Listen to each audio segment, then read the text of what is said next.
Stage అలంకరించిన పెద్దలందరూ IMA Rehana madam, Koteswararao sir and Sudhakar గారికి మరియు వాక్థాన్ సభ్యులకి అండ్ సిస్టర్స్ అందరికీ నా నమస్కారాలు. నా పేరు డాక్టర్ హరీష్ రావు. నేను సర్జికల్ ఆంకాలజిస్ట్. ఇవాళ మనం ఇక్కడ వరల్డ్ క్యాన్సర్ డే గురించి అందరూ ఒక దగ్గర జమ అయ్యాం. అసలు మెయిన్ ఏంటి, దేని గురించి క్యాన్సర్ డే క్రియేట్ చేశారంటే మెయిన్ అవేర్నెస్. క్యాన్సర్ అంటే అవేర్నెస్ క్రియేట్ చేయడం. భయం, క్యాన్సర్ అనే అందరికీ భయం ఉంది. ఏంటి, క్యాన్సర్ అనే పేషెంట్ చనిపోతారు అనే అపోహ తగ్గించుకోవడానికి క్యాన్సర్ మనం ఎలా అధిగమించాలి, ఎలా జయించాలన్న దానికోసం ఈ వరల్డ్ క్యాన్సర్ డే అనేది స్టార్ట్ అనిపిస్తుంది. నేను యాజ్ ఎ సర్జికల్ ఆంకాలజిస్ట్ గా నేను రొటీన్ గా రెగ్యులర్ గా చేసే క్యాన్సర్స్ లో మీకు 5 సహజ క్యాన్సర్ చెప్తాను. ఫస్ట్ బ్రెస్ట్ క్యాన్సర్ అంటే రొమ్ము క్యాన్సర్. ఇది మన భారతదేశంలో మరియు ప్రపంచవ్యాప్తంగా మోస్ట్ అధికంగా ఉండే క్యాన్సర్. ఇది ఆడవారికి మరియు మగవారికి ఇద్దరికి వచ్చే ఛాన్స్ ఉంది. ఆడవారికి ఒకరికే కాదు, మగవారికి కూడా వస్తుంది. ఒకప్పుడు మనం ఏమనే వాళ్ళు అందరు 40 ఏళ్ళు దాటిన వాళ్ళకి రొమ్ము క్యాన్సర్ వస్తుందనే అతి సహజ లక్షణం. కానీ ఇప్పుడు 40 ఏళ్ళు లోపు అంటే 20 ఏళ్ళు 30 ఏళ్ళు పిల్లలకు కూడా ఇది రొమ్ము క్యాన్సర్ వస్తుంది. దీని యొక్క లక్షణాలు ఏంటి అంటే మీరు ఎలా గ్రహించుకోవాలి, ఇప్పుడు నాకు వచ్చిందా లేదా మీరు ఎలా తెలుసుకోవాలి. మీకు బ్రెస్ట్ సెల్ఫ్ ఎగ్జామినేషన్ అంటాం. అంటే మీరు చూసుకున్నప్పుడు ఒక చిన్న గడ్డ లాగా, ఆ గడ్డ 4 వారాల కంటే ఎక్కువ కాలం ఉంటే, లేదంటే మీకు రొమ్ములో నుంచి నీరు కానీ రక్తస్రావం కానీ అవ్వటం లాంటివి ఉంటే మీరు డౌట్ గా సస్పెక్ట్ చేసుకోవచ్చు. అంత ఉన్నంత మాత్రం ఇది కన్ఫర్మ్ క్యాన్సర్ కాదు, మీరు ఒక డౌట్ వ్యక్తం చేసుకోవచ్చు. ఇది బ్రెస్ట్ క్యాన్సర్. ఇంకోటి సర్వైకల్ క్యాన్సర్ అంటే గర్భాశయ ముఖద్వార క్యాన్సర్. ఇది కూడా మన భారతదేశంలో అధిక కామన్. HPV వైరస్ వల్ల అధికంగా వస్తుంది. దీని యొక్క లక్షణాలు ఏంటి, తెల్లబట్టవడం లేదా పోస్ట్ కాయిటల్ బ్లీడింగ్ అంటాం.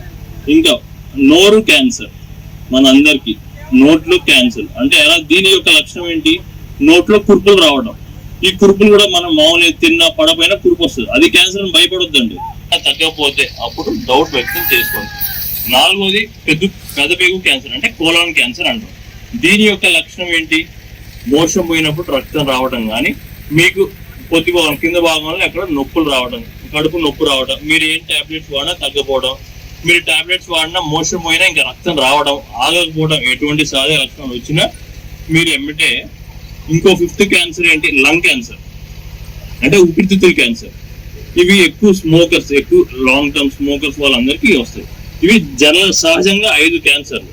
ఇప్పుడు వీటి వచ్చినప్పుడు మనం ఏం చేయాలి, ఈ లక్షణాలు నేను చెప్పిన లక్షణాలు ఎవరికి కనిపించినా మీ దగ్గరలో ఉన్న ఒక డాక్టర్, ఎవరో ఒక డాక్టర్ని సంప్రదిస్తే వాళ్ళకి దీనిపైన టెస్ట్ చేసి మీకు అవేర్నెస్ క్రియేట్ చేయడం జరిగింది. ఇప్పుడు ఇక్కడ ఎక్కువగా అధికంగా ఆడపిల్లలు ఉన్నారు. నేను వాళ్ళకి చెప్పదలుచుకుంది ఏంటంటే HPV వ్యాక్సిన్ అని ఒకటి ఉంది. మన వాళ్ళ క్యాన్సర్ ప్రివెన్షన్ గురించి ఈ వ్యాక్సిన్ ఏంటి, వేయించుకుంటే HPV వైరస్ రాకుండా మనం జాగ్రత్త తీసుకోవచ్చు.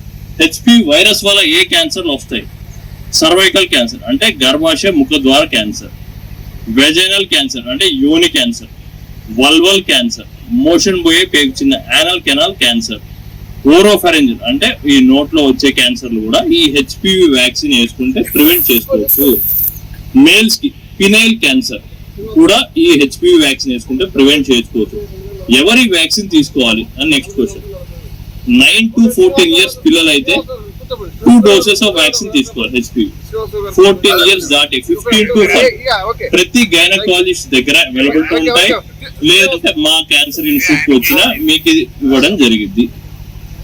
ఇప్పుడు క్యాన్సర్ అనేది ప్రివెంటబుల్ అండ్ క్యూరబుల్ ఎలా నేను చెప్తాను.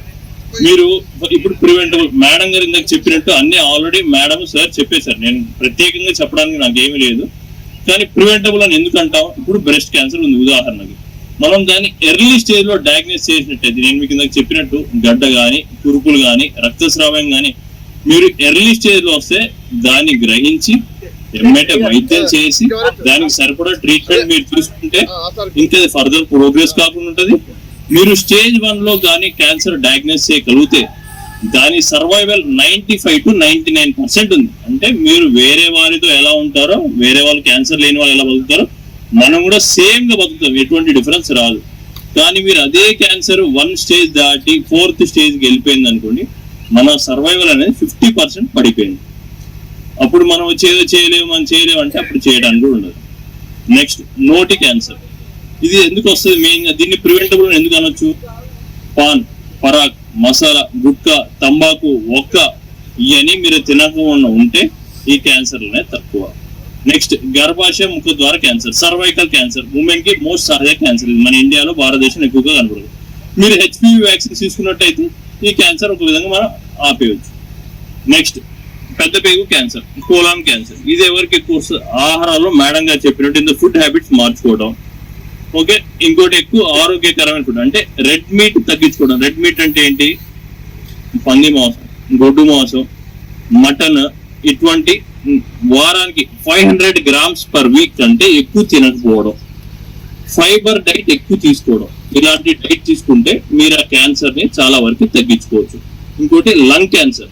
నేను చెప్పింది అతి సహజంగా కనపడే క్యాన్సర్. లంగ్ క్యాన్సర్ అంటే చుట్ట, బీడి ఇవన్నీ తగ్గించుకోవడం, ఆల్కహాల్ ఇటువంటివన్నీ తగ్గించుకుంటే మీ రకమైన క్యాన్సర్ ను ప్రివెంట్ చేసుకోవచ్చు. అందుకే cancer is preventable and curable. మనం ఎర్లీ స్టేజ్ లో వస్తే దాన్ని బెటర్ గా క్యూర్ చేసి కంప్లీట్ రికవరీతో ఉండొచ్చు. నాకు ఈ అవకాశం కల్పించిన జెమ్ కేర్ వారికి నా కృతజ్ఞతలు.